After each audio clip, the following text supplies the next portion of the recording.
5-minute gun. Now it's time to go boat racing.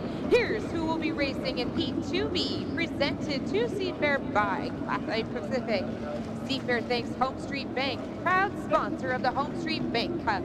To start Heat 2B in just a few minutes away, Seafair reminds you that for your safety and the safety of those around you, everyone must be out of the water when the hydros are on the Ted Jones course.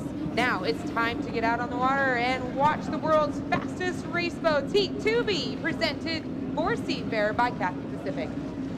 Thank you very much, Kay Brewer. We are 3 minutes and 55 seconds, 3:55 to the start of our Heat 2B. It's the 2019 HomeStreet Bank Cup. This particular heat presented by Cathay Pacific. Nate Brown, Bert Henderson, Jamie Nielsen, Perkins, and Jeff Bernard. What do you like?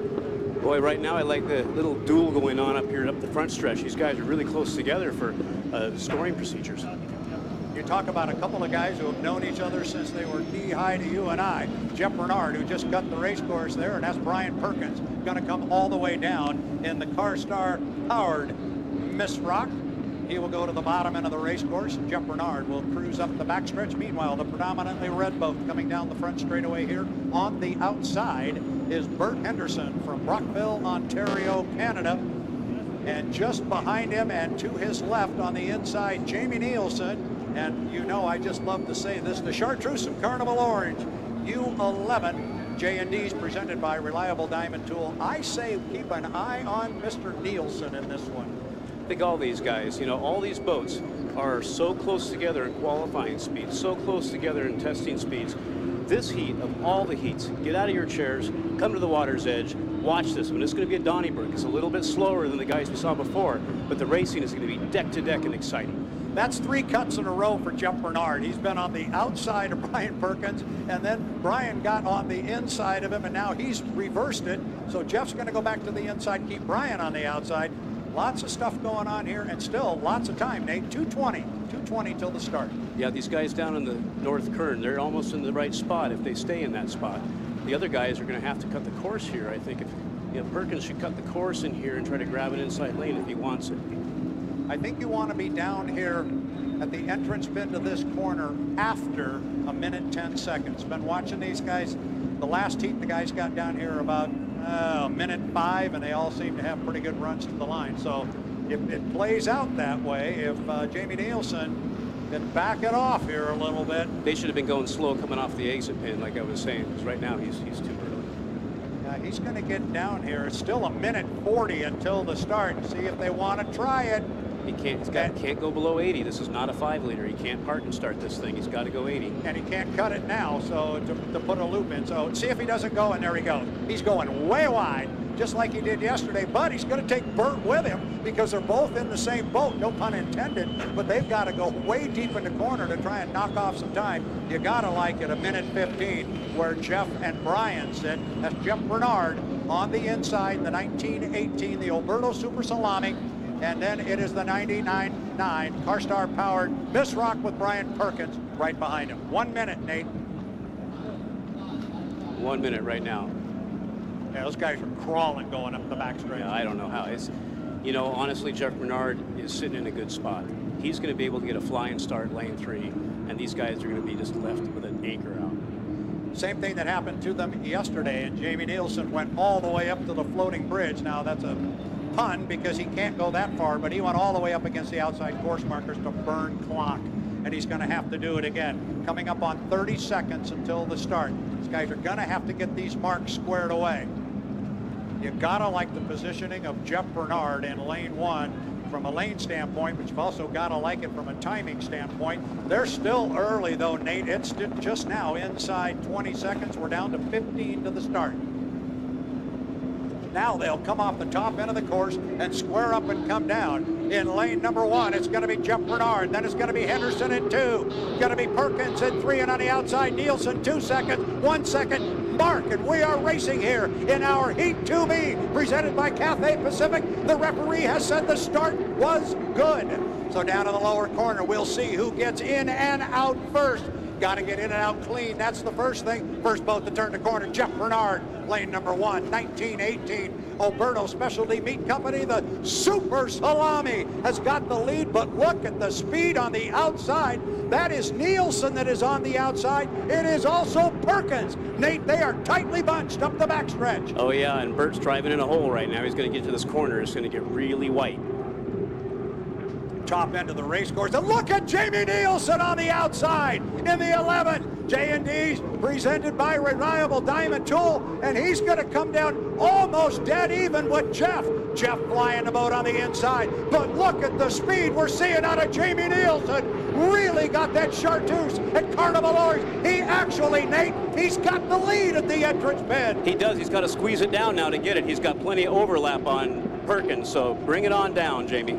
And there he is, and what happened to Jeff? He's going down. Jeff has lost power in the 1918, and he's going dead in the water, and oh my goodness, now it is all Jamie Nielsen.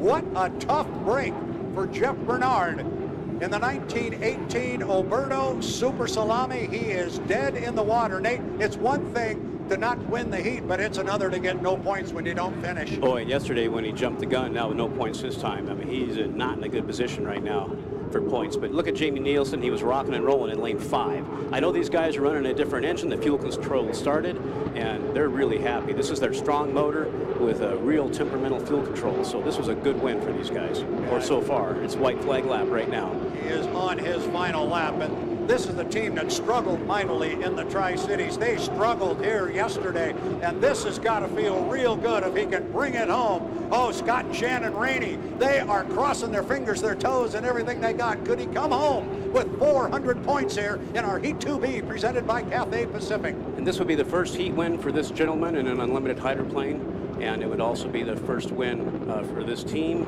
and really a great race for Jamie. I know he needs this, but look at Perkins. I mean, he's within virtually a tail and a half of this, and it's a brand new boat. I knew they had some issues with it too as well, and they're doing a great job.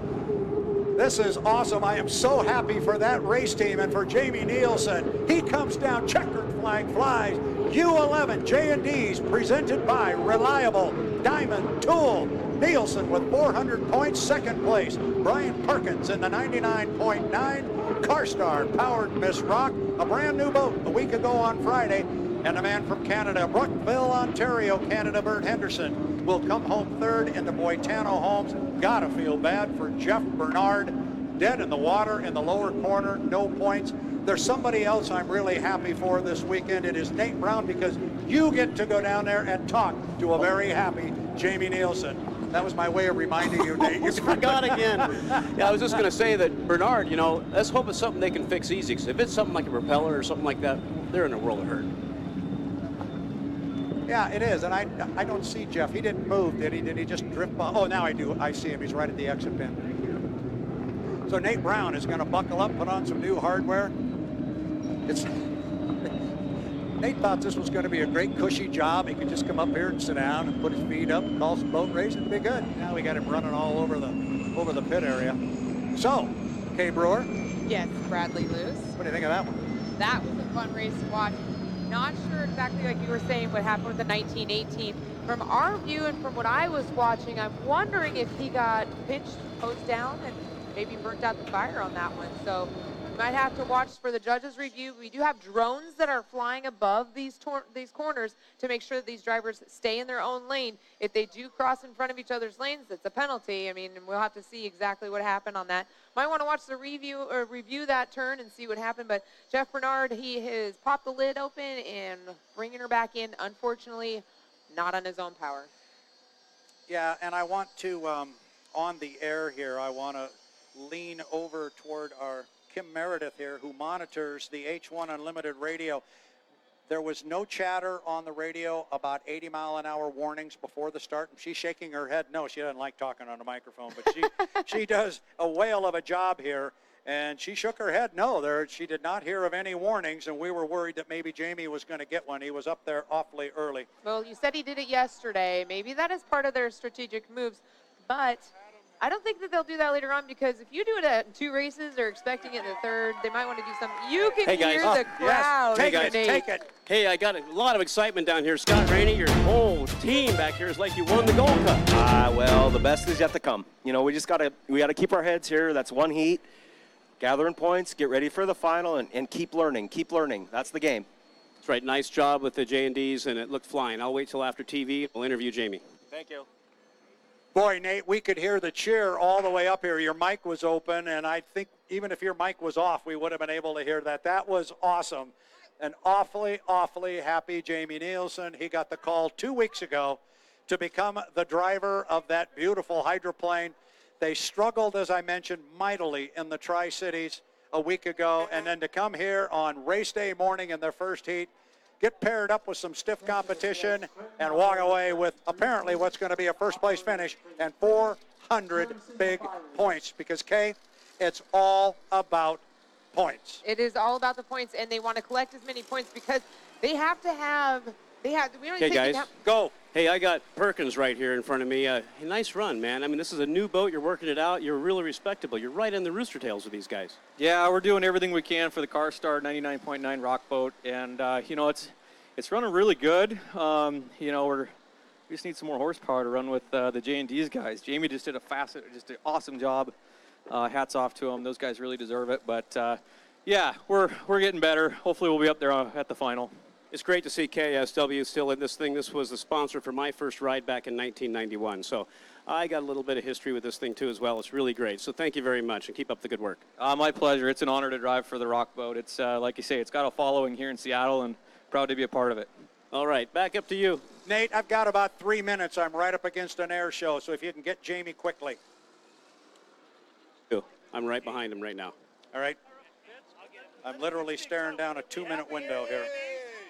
Hey, Nate, I see that you've got Jamie's wife right next to you. Can you ask her what her feelings are seeing that Jamie's got his first win? What do you think about Jamie's first win? Oh my gosh, I'm so excited for him. I'm so proud of him and the team. And That's great. Hey, Jamie, we got like 30 seconds, buddy. We got like 30 seconds. What do you think? Oh, the boat's running fantastic. This crew's worked their tail off all weekend, and I think we finally found a combination that can really run with these guys. So really looking forward to the rest of the weekend. Great, Jamie. Keep up the good work, and good start. Hey, thank you very much. Okay, Brad. Great job, Nate Brown, and I want to thank you for your yeoman's work down there. I know it is so fun to be in the middle of something like that when all of a sudden everybody's hooting and hollering. That was a great heat. Great job wrapping it up quick. You nailed 3 interviews in the space of about 3 minutes. That helps us out from the timing up here. We are going to take it now, and I'm going to throw the broadcast upstairs to Mark Christopher. He is going to start with our air show.